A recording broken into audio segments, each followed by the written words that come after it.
ମୁଁ ଏବେ ସ୍ୱାତି ଘରକୁ ପଳେଇ ଆସିଲି। ଚାଲନ୍ତୁ ହେଟି। ସ୍ୱାତି କ'ଣ କରୁଛୁ ସ୍ୱାତି? ହେଇଟି ମାମି ଏ ସବୁ ବସି କପଡ଼ା ଲତା ଯା ସବୁ ଏବେ ରଖୁଥିଲି। ଦେଖେ କେତେ ସାରା କପଡ଼ା ଆମ ନିଧୁର। କ'ଣ କାଚିଥିଲୁ ନା କ'ଣ ହଁ ୟା ୱାସିଂ ସବୁ ସଫା ମେସିନରେ? ହଁ ସବୁ ସଫା କରି ଶୁଖେଇ ଦେଇଥିଲି। ଏବେ ସବୁ କମ୍ପ୍ଲିଟ ହେଇଗଲା ସୁଖା ସୁଖି। ହଁ ହେଲା ହେଲା। ତାପରେ ସେ ସବୁ ଯା ମୁଁ ରଖୁଛି। କଣ ପାଇଁ ଯଦି ଏହା ସବୁ ମୁଁ ନ ରଖିବି ଏଗେନ୍ ଆଉ ଥରେ ମେସିନରେ କପଡ଼ା ପଡ଼ିଲାଣି। ଯଦି ଏ ସବୁ ଯା ମୁଁ ନ ରଖିବି ଆଉ ଥରେ କପଡ଼ା ବଢିଯିବ। ନା ଏଇଟା ତ ସତ କଥା କା। ଆଉ ଖାଇଲୁ? ହଁ ଖାଇଦେଲି। ଆଜି ମସ୍ତ ଆଇଟମ ଖାଇଛି। କ'ଣ ଆଣିଥିଲୁ? ଆଜି ହଉଛି ଚିକେନ ବିରିୟାନୀ ଆଉ ଅଣ୍ଡା ତରକାରୀ। ଯା ଆଜି ହଉ। ବଢିଆ ଆଇଟମ ଟା ମୁଁ ଆଉ ମୋ ଭାଇ ବା ଭାଇକି ଦେଇଦେଇଛୁ ତ?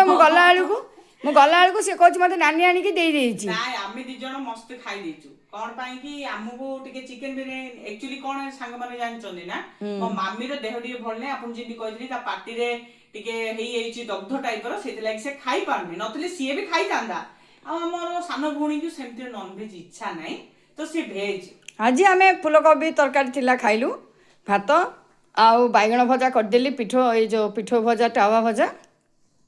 ଏବେ ଆସିଲି। ଓ ତୁ ଏଇ କାମ ଯାକ କରିଛୁ ଆଉ। ସବୁ ରଖାରଖି କରିଦେଲି। ରଖାରଖି ସରିଲା ପରେ ଆଉ ବଳକା କାମ ଯାହା କରିବା ଗୋଟେ ଗୋଟେ। ଘରେ ତ ଦୁନିଆ ସାରା କାମ। ପିଲା ଘର ତ ହବ, ସିଓର ହବ। ଏଇଟା ତ ଠିକ କଥା। ତ ଗୋଟେ ଗୋଟେ କରୁଛି। ତା ସହିତ ଆମ ନିଧୁର ଆହୁରି ଏତି ସାମାନ କାଢିଛି। ଦେଖନ୍ତୁ ଏସବୁ ଯାକ କୋଉଟା ସେ ପିନ୍ଧିବ, କୋଉ ଡ୍ରେସ ପିନ୍ଧିବନି, ନୂଆ ଡ୍ରେସ ଯା ସାଙ୍ଗମାନେ ସବୁ ଯା ନୂଆ ଡ୍ରେସ ଯାକ ଏସବୁ ଯା ଅଧା ସାମାନ ସେ ପିନ୍ଧିଛି, ଅଧା ସାମାନ ପିନ୍ଧିନି। ତାକୁ କାଢି ସବୁ ସେଟିଂ। ସାନ ହେଇଗଲା ନା କ'ଣ? ନାଇଁ ସାନ ହେଇନି, ସବୁ ହଉଛି ଡ୍ରେସ ଯାକ। ବହୁତ ସାରା ଡ୍ରେସ ଅଛି। ସେ ଆଉ ସବୁ କାଢିଛି।